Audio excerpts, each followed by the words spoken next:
Today, we're talking about something, well, something that has literally never happened in recorded U.S. history. I mean, it's a question that sounds kind of wild, right? For a country that's basically built on the idea of constant growth.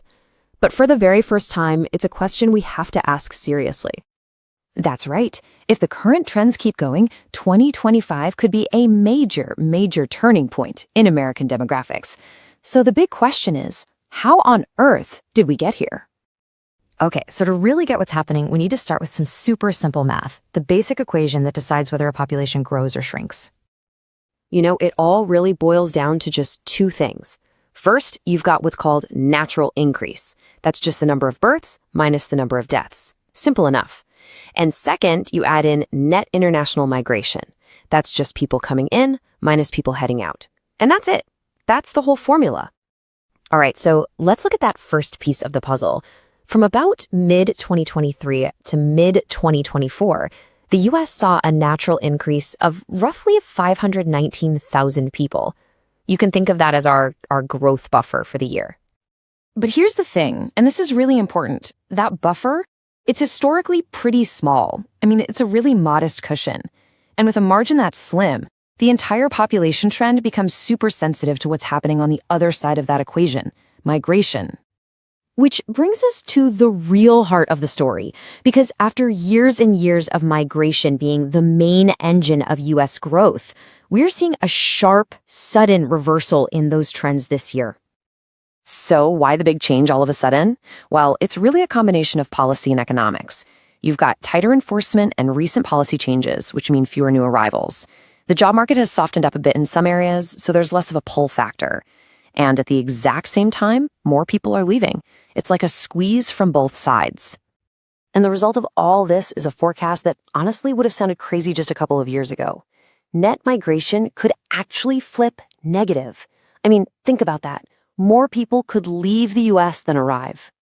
And in one very plausible scenario, net migration could drop as low as negative 525,000. That number is big enough to completely wipe out that small buffer we have from birds and tip the U.S. into population decline for the very first time. Okay, so when you put these two pieces together, that small natural increase and this really volatile migration number, you end up with three very different but all totally plausible outcomes for 2025. So let's break this down. On the high end, you've got a soft landing scenario. Migration is still positive, even if just a little, and we see some growth. Then there's the stall speed scenario, where migration basically flatlines to zero, and we're just relying on births. But then, look at that bottom row. That's the brief contraction scenario. This is where negative migration completely overwhelms the natural increase, and the total population actually shrinks. So let's just say that third scenario plays out. The U.S. population does shrink, even just by a little bit. What would that actually mean? First off, it's really important to get what this isn't. A small one-year dip doesn't mean we're heading for some kind of demographic doomsday spiral or an immediate crisis. But what it is a serious headwind for the economy.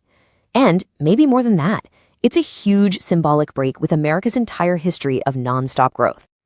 And if this trend were to continue beyond just 1 year, the impacts would start to ripple out everywhere. We're talking about a tighter labor force, which means slower GDP growth. And this is a big one. It makes the ratio of retirees to workers worse, which puts a ton of pressure on programs like Social Security and Medicare.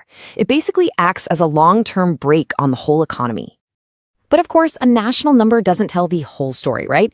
Even if the total U.S. population takes a small dip, some places are still going to grow.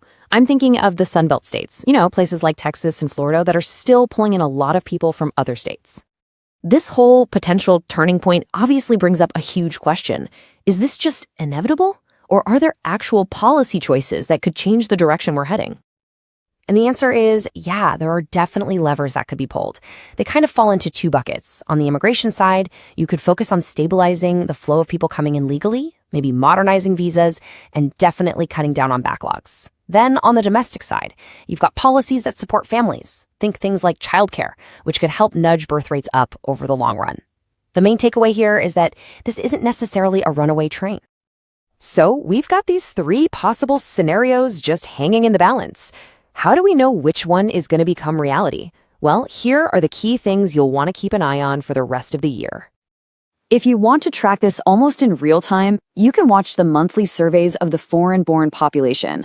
For a more official look, the administrative data, like how many visas are issued, how many people are removed, that's going to be key. But the final, definitive answer, we won't get that until the year-end Census Bureau estimates come out and give us the official numbers. And all of this brings us to the final and maybe most important question. Whether 2025 ends up with a tiny gain or a tiny loss, it's clear the U.S. is at a demographic crossroads. So is this just a one-year blip? Or are we standing at the very beginning of a completely new demographic era for America? One that isn't defined by that promise of endless growth? And if that's the case, what does that mean for the nation's identity,